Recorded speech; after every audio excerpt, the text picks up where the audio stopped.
전복 전쟁을 마치고 오랜 시간이 지난 후에 나이 많은 여호수아는 온 이스라엘 백성들을 그들에게 선한 말씀과 불길한 말씀을 남깁니다. 선한 말씀은 오직 하나님만을 섬기라는 것입니다. 그때 형통하게 될 것이고 그 어떠한 사람도 어떤 나라도 어떤 세력도 맞설 자가 없을 것이다라고 말씀하셨던 반면에 하나님을 버리고 다른 신을 섬길 때 하나님이 주신 아름다운 땅에서 속히 멸망할 거라고 불길한 말씀까지도 남겨놓습니다. 여호수아서 23장 14절과 16절에 이 불길한 말씀과 선한 말씀을 여호수아가 남겼는데, 이 여호수아의 말대로 하자면 다른 신을 섬기고 그리고 세상을 취해서 하나님을 버린다면 멸망받는 것이 마땅합니다. 이것을 하나님께서 정하신 겁니다. 그렇다면 여로보암 2세 시대 때 이스라엘은 속히 멸망을 받아야 됩니다. 그들은 하나님을 버리고 다른 신을 섬겼고 건포도 과자를 즐겼기 때문입니다. 하나님을 버렸습니다. 다른 신을 섬깁니다. 세상의 쾌락을 즐기기를 시작합니다. 그렇다면 불길한 말씀대로 멸망받아야 합니다. 그럼에도 불구하고 하나님께서는 다른 신을 섬기고 건포도 과자를 즐기는 이들을 반드시 속히 멸망시키겠다고 그렇게 정해놓았음에도 불구하고 그럼에도 불구하고 이스라엘 백성들을 사랑하셨습니다. 그들을 버리지 않았습니다. 그들을 심판하지 않았습니다. 이것을 잘 보여주는 것이 호세아와 고멜과의 관계입니다. 이 관계를 통해서 하나님께서 그 백성들을 어떻게 사랑하시는지, 사랑하시되 끝까지 사랑하시고 용서하시되 끝까지 용서하시는 그 모습을 우리에게 잘 보여주셨습니다. 왜 이렇게까지 하나님이 사랑하실까? 이 범죄에서 심판받아 마땅한 이들을 사랑하시는 목적이 뭘까? 왜 멸망시키지 않으셨을까? 하나님의 관심은 어제보다는 오늘에 있다라는 것을 우리가 알 수 있습니다. 오늘이라는 시간은 하나님이 우리에게 주신 선물이잖아요. 어제는 지나갔습니다. 어제에 매여서 오늘 하나님을 등지고 또 삶을 살아가는 것 하나님께 뜻하시진 않습니다. 하나님의 뜻이 아닙니다. 어제 실패해서도 여호수아의 말에 빗대어 본다면 어제 불길한 말씀을 따라 멸망받아 마땅한 그런 존재가 되어서도 오늘 하나님은 우리가 선한 말씀을 따라 믿음의 길을 걷기를 원하신다라는 겁니다. 오늘이라는 시간 그렇게 삶을 살기를 주님께서 원하시는 것을 볼 수 있습니다. 대부분의 사람들은 어제에 매여 오늘 실패하는 경우가 많습니다. 죄짐에 눌려서 난 버림받았으니까 나에겐 소망이 없어 지나간 어제에 매여서 오늘의 삶을 살아간다면, 그렇게 불길한 말씀에 영향을 받아서 삶을 살아간다면 그것은 결코 하나님의 뜻이 아니라는 겁니다. 고멜에게 하나님께서는 새로운 기회를 주셨습니다. 음란했던 고멜을 왜 주님께서 건져내 주시고 새 소망을 갖게 하십니까? 오늘을 새롭게 살라는 겁니다. 2절에는 불길한 말씀을 따라 살았다면 오늘 선한 말씀을 따라 살라라는 것.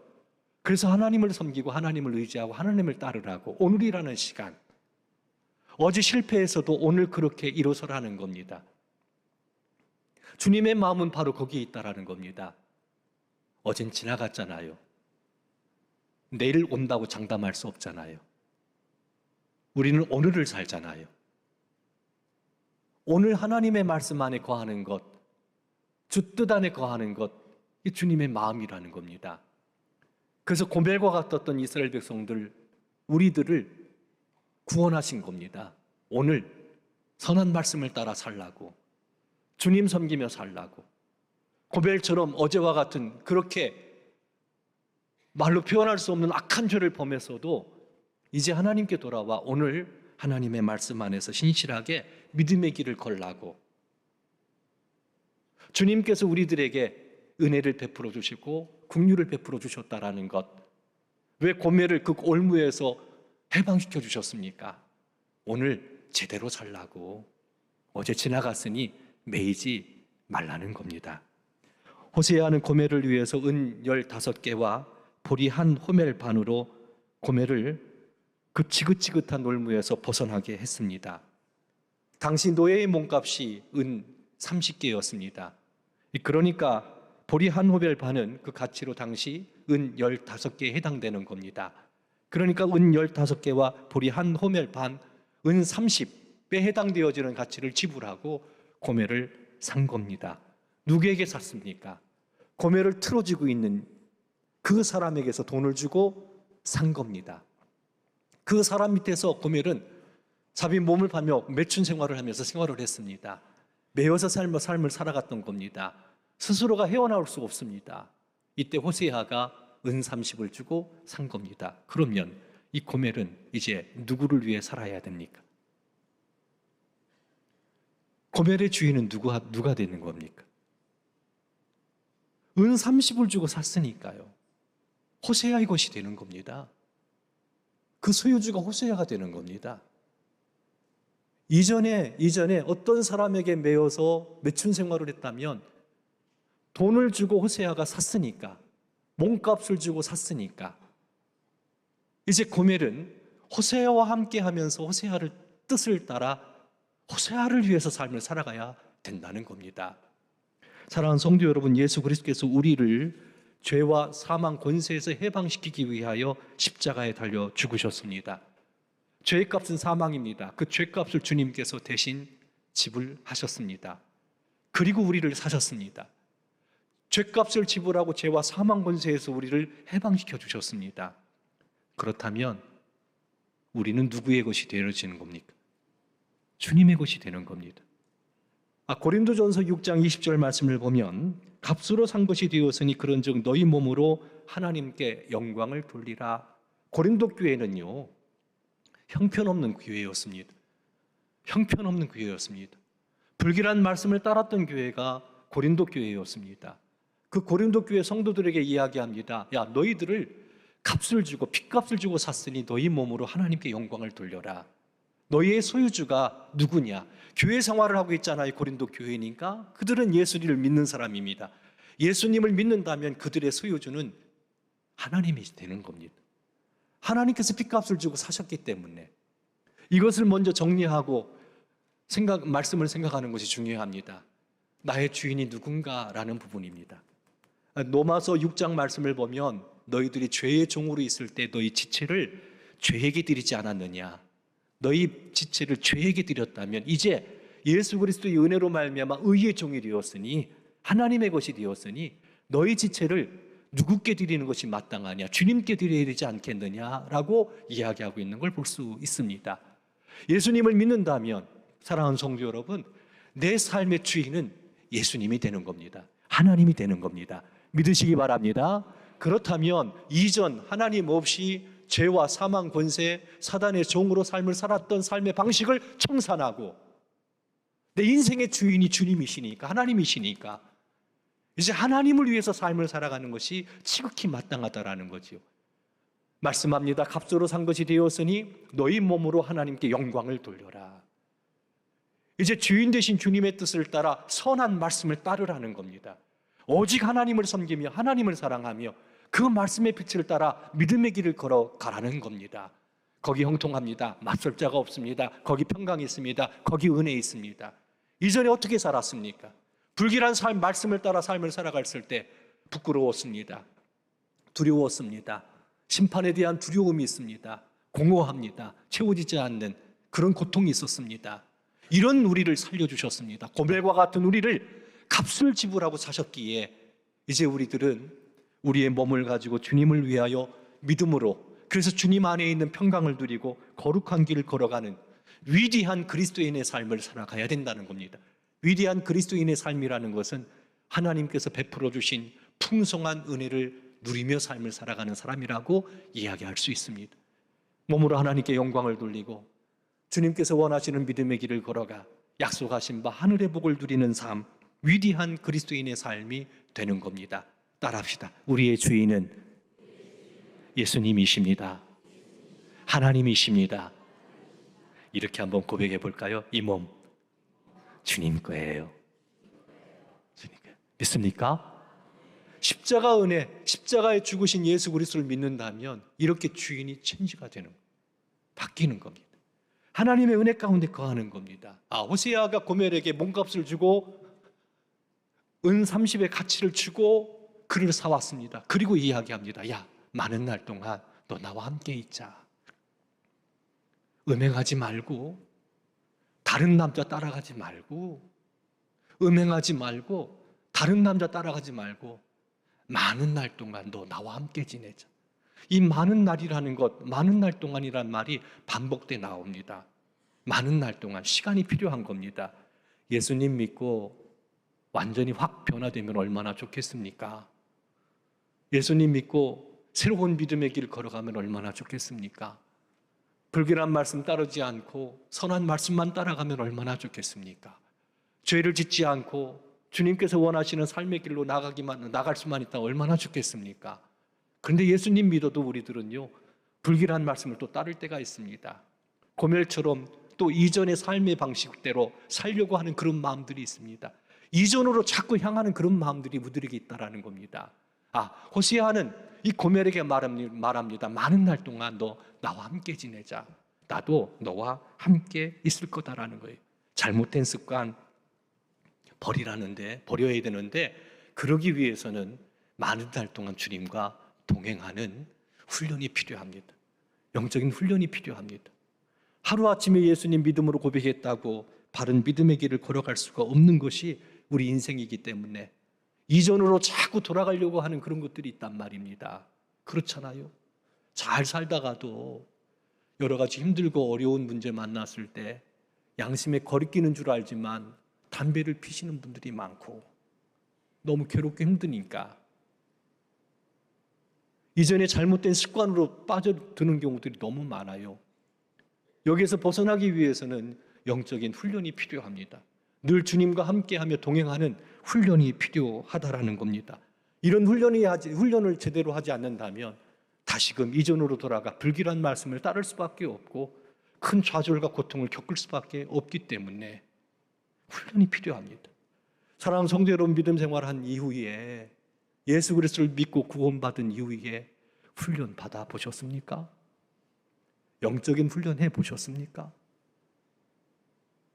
그런 측면에서 지난번 예수 동행훈련 세미나를 우리 교회에서 열었습니다. 한 100여 분의 성도 여러분들이 매일 예수님과 동행하며 영성 일기를 쓰며 주님과 함께하는 시간, 그 훈련을 지금 갖고 있습니다. 약 25일 정도가 지났습니다. 영성훈련 세미나를 한 이후 일주일 정도 지났을 때 어느 권사님 찾아오셔서 목사님 너무 좋아요. 너무 좋아요. 얼마나 좋은지 몰라요. 그렇게 믿음으로 고백하셨습니다. 이전에는 하지 않았던 것, 아침에 교회에서 문자가 갑니다. 영상이 하나 나갑니다. 12분에서 한 15분 정도 되어지는 아주 귀한 말씀을 듣습니다. 왜 우리들이 예수님과 동행훈련해야 되는지, 24시간 왜 예수님을 생각하며 생활해야 되는지, 이 필요성에 대해서 영상으로 12분에서 15분 정도 되어지는 영상이 나갑니다. 그리고 영성일기를 씁니다. 예수님과 함께 했던 시간들, 그렇지 못했던 시간들. 그런 다음에 그 공동체 가운데서 한 5명에서 6명 되어지는 그룹으로 지어줬거든요. 거기에서 이제 서로 나누는 겁니다.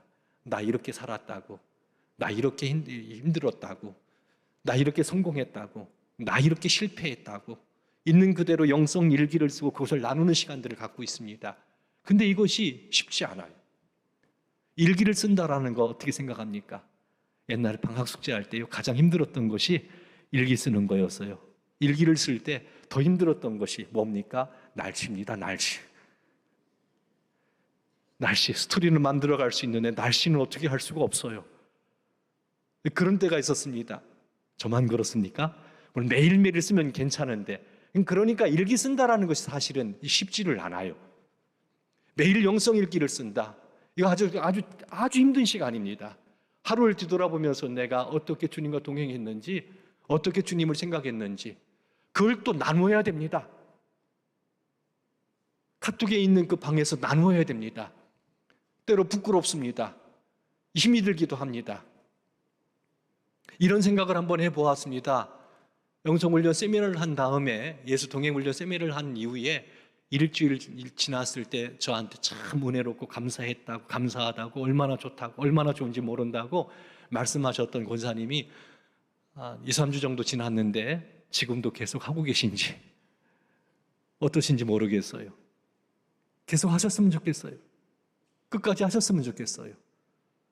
그렇게 24시간 주님을 생각하면서 생활할 때 우리들은 이전에 불길한 말씀을 따랐던 삶을 청산할 수 있습니다.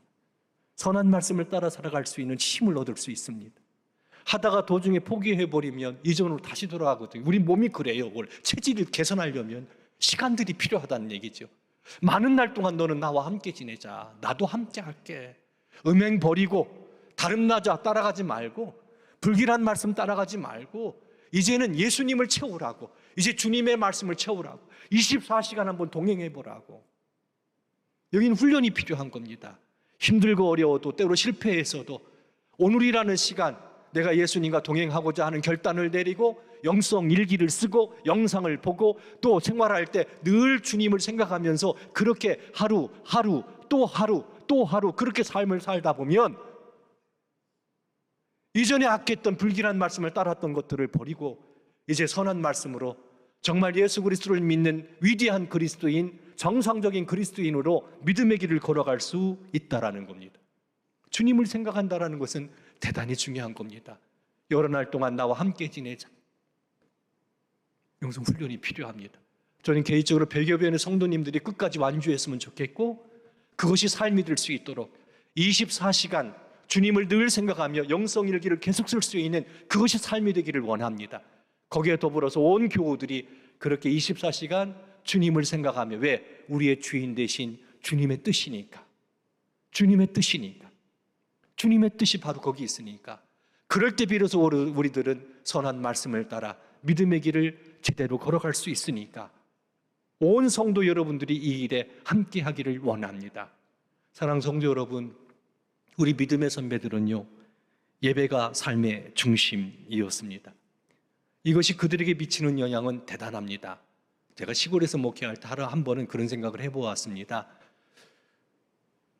한글도 제대로 모르고 훈련이라는 것도 제대로 받아보지 못하시고 성경 공부도 없는데 어떻게 저렇게 신앙이 좋을까? 교회를 얼마나 사랑하시는지, 주님을 얼마나 사랑하시는지 그냥 감동이 돼요. 이런 생각을 해보았습니다. 어떻게 저런 신앙을 가질 수 있을까? 어떻게 저렇게 복 있는 삶을 살아갈 수 있을까? 그러다가 레위기 말씀을 보면서 그 답을 얻었습니다.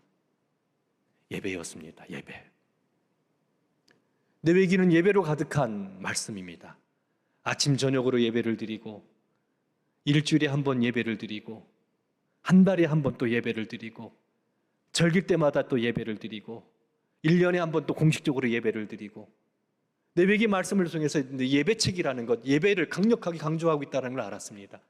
이런 생각을 했습니다. 레위기 말씀을 읽으면서 세속화되어진 세상 속에서 믿음을 지키기 위해서는 이렇게 예배가 삶의 중심에 있어야 된다는 것. 그런데 목회하는 시골교회에서 목회할 때 그 성도들은 아무것도 배운 것도 없지만 예배가 삶의 중심이셨습니다. 그것이 그들을 어떻게 지켰는지, 어떻게 믿음을 지키고 믿음의 길을 걷게 하셨는지, 그것이 얼마나 강력한 힘이 되었는지. 주일 예배 드립니다. 온종일 주일 예배를 드립니다. 수요기도회에 나옵니다. 금요 옛날에 철야 예배였지요. 저 어릴 때는요 정말 밤새도록 예배 드리고 그 다음날 새벽 예배 드리고 끝났습니다. 우리 교회에서는 금요 성령 집회를 합니다. 구역 예배가 있습니다. 또 새벽 예배를 드립니다. 이걸 제대로 그들은 하나님 앞에 예배하는 것을 삶의 중심에 세워놓은 겁니다. 그러니까 항상 주님 은혜 가운데 삶을 살아가는 겁니다. 그 믿음의 깊이가 더해지는 겁니다. 주님의 삶의 중심이 되어 있는 겁니다. 예배를 그렇게 세워놓고 모든 스케줄을 정리하는 겁니다. 조정하는 겁니다. 예배를 삶의 중심에 놓고 있으니 한번 생각해 보세요. 새벽, 주일, 수요일, 금요일, 구역 예배.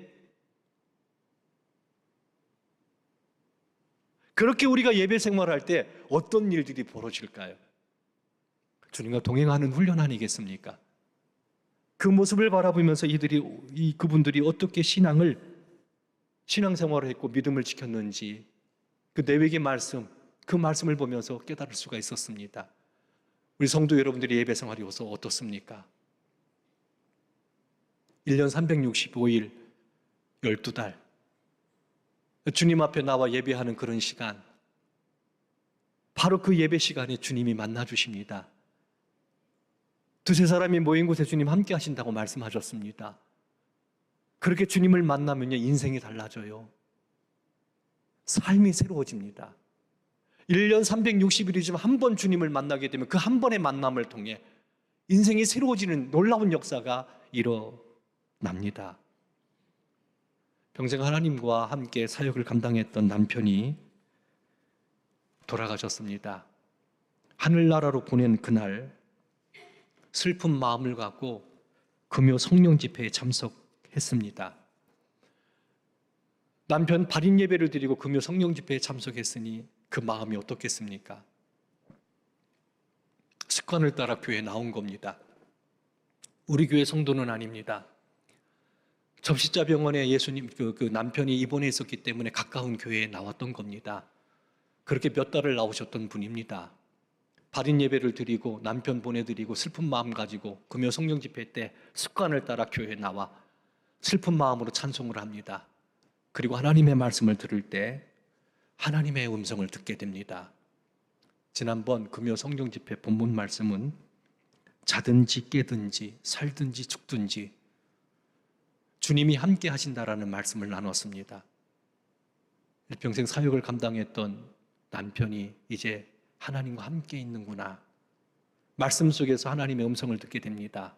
아, 지금 내 남편 그 영혼이 하나님과 함께 있구나. 마음에 큰 위로를 받았습니다. 예수님 재림하실 때 그 죽은 남편을 하나님이 데리고 오신다라는 말씀에 큰 하나님 나라에 대한 소망을 갖게 됐습니다. 주님 오시는 날 남편 만날 수 있겠구나. 잠시 헤어진 거구나. 금요 성령 집회 때 말씀을 들으면서 그 은혜를 받게 된 겁니다. 큰 위로를 받게 된 겁니다. 잠시 잠깐 떨어져 있을 뿐, 떨어져서 영원히 헤어진 것과 같은 느낌으로 큰 아픔과 슬픔 가운데 있었는데 잠시 잠깐 떨어진 거라고, 다시 만난다고, 하나님 영광의 나라에서 안식하고 하나님이 함께 하신다고, 자든지 깨든지 살든지 죽든지 주님과 함께 있는 것, 예배를 드리면서 주님의 놀라운 은혜와 위로를 받았습니다. 예배를 마치고 기도회를 마치고 나가는데 막 달려와서 제 발을 붙잡아요. 목사님, 남편 발이 나고 돌아와서 저는 몰랐어요. 다른 교회 성도니까 저는 몰랐어요.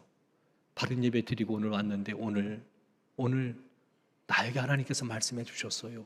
나에게 말씀을 주셨어요. 큰 위로를 받았어요. 이게 예배예요. 이게 예배예요. 예배가 이런 거예요. 이런 간증들은 정말 많이 있습니다. 생각지 못한 슬픈 마음 가지고 앉아 있는데 주님이 만져주시는 거예요. 은혜 베풀어 주시는 거예요. 바닥에 주저앉고 기도해 달라고, 기도해 달라고, 기도해 달라고. 그런 은혜를 만나면, 그런 은혜를 받게 되면 그의 삶이 어떻게 되겠습니까? 놀라운 변화와 치유가 그 안에 일어나지 않겠습니까? 이것이 예배입니다. 예배를 삶의 중심에 두라는 말이 바로 그거거든요. 예배 시간에 말씀을 듣게 됩니다. 예배 시간에 부르짖어 기도를 하게 됩니다. 예배 시간에 그 좋으신 주님의 이름을 찬양합니다. 높입니다. 주님의 이름을 더 높이고 그 말씀을 듣고 우리의 마음을 토해놓고 주님을 만나고 주님의 만져주심이 있기에 주님 말씀 한마디만 하시면 모든 것들이 새롭게 되잖아요. 우리 그거 알잖아요. 이것이 예배입니다. 어떻게 이 예배를 우리가 소홀히 할 수 있겠습니까? 예배를 삶의 중심에 놓고 우리의 삶의 주인은 핏값을 주고 우리를 사셨으니까 예수님이시단 말이에요. 내게 아니란 말입니다. 그러면 주인 되신 예수 그리스도를 24시간 생각하면서 동행하게 될 때 주님이 약속해 주셨잖아요. 잘 되게 해주시겠다. 너를 맞설 자 없을 거라고, 내가 평탄하게 하시겠다라고 약속하셨습니다. 저는 개인적으로 우리 성도 여러분들이 24시간 눈이 주님을 늘 기억하며 살기를 원합니다. 우리 성도 여러분들 예배 생활이 지금 어떻습니까? 급변하는 시대 할 일 많아요. 힘들고 어렵긴 하지만 예배가 이런 은혜가 있다면 예배가 우리를 살게 한다라는 거, 내가 예배 지키는 것 같지만 예배가 우리를 지킨다라는 거, 예배 시간이 놀라운 은혜가 있다라는 거 기억하시고 예배를 삶의 중심에 놓고 늘 주님과 함께 할 수 있는 우리 성도 여러분들이 되기를 주님의 이름으로 축원합니다. 호세아가 고멜에게 말합니다. 야, 너 나와 함께 하자. 많은 날 동안 나와 함께 하자. 나와 함께 하자. 음행 버리고 다른 남자 따라가지 말고. 다시 말해서 무슨 말입니까? 하나님과 나 사이의 간격을 버려놓는 것, 소원하게 만드는 것, 그거 하지 말고 이제 전폭적으로 하나님 사랑하면서 믿음의 길을 걸어가라고, 믿음의 길을 걸어가야 된다고, 체질이 바뀔 때까지 너 나와 함께 하자고 그렇게 말하고 있는 걸 볼 수 있습니다. 또 한 가지, 왜 호세아는 고멜에게 나와 많은 날 동안 함께 하자고 말을 했을까요? 이런 생각을 한번 해보았습니다. 이전 일을 한번 기억해 보라는 거예요. 호세아와 있으면서 이전에 매춘 생활했을 때 어땠는지, 남편을 떠나고 자식을 버리고 도망갔을 때, 타인을 사랑해서 도망갔을 때 어떤 마음이었는지, 그 결과가 어떤 것인지, 누군가에게 매여서 종살이 하듯 그렇게 생활하는 그 생활이 어떤 생활이었는지, 그 부끄러움을 한번 기억해 보라고, 그 죄책감의 그 두려움과 공포를 기억해 보라고, 틀어진 삶에 대해서 이전 아팠던, 주님을 떠나 아프게 생활했던 것들을 기억해 보라고, 다시 돌아왔습니다. 다시 돌아갈 겁니까? 이전처럼 다시 돌아갈 겁니까? 사랑하는 성도 여러분, 예수 그리스도를 믿기 이전에 어떻게 살았는지 저는 잘 모릅니다. 그러나 우리네 삶이라는 것이 보통 같잖아요. 주님 없이 삶을 살아갔을 때 공허했을 겁니다. 죄책감에 두려움이 있었을 겁니다. 만족 없었을 겁니다.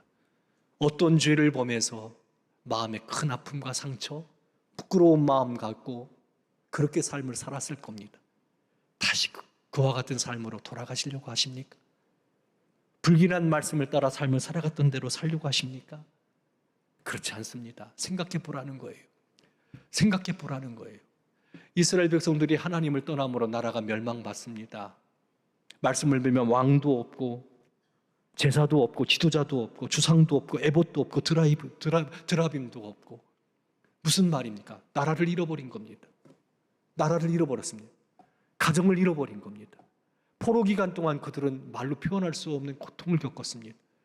하나님의 뜻을 물어도 하나님의 뜻, 음성을 들을 수가 없는 그런 지경에 놓였습니다. 하나님을 알고 있는 사람들이 그 은혜에 벗어났으니 어떻겠습니까? 나라가 멸망당하고 가정이 무너지고 아무 소망 없는 그런 상태가 되었습니다. 행복했을까요? 행복했을까요?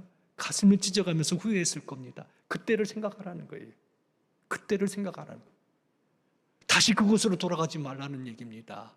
이제 하나님과 함께 하라는 겁니다. 호세아서 3장 5절 말씀을 보면 그 후에 이스라엘 자손이 돌아와서 그들이 하나님 여호와와 그들이 왕 다윗을 찾고 마지막 날에는 여호와를 경외함으로 여호와와 그의 은총으로 나아가리라.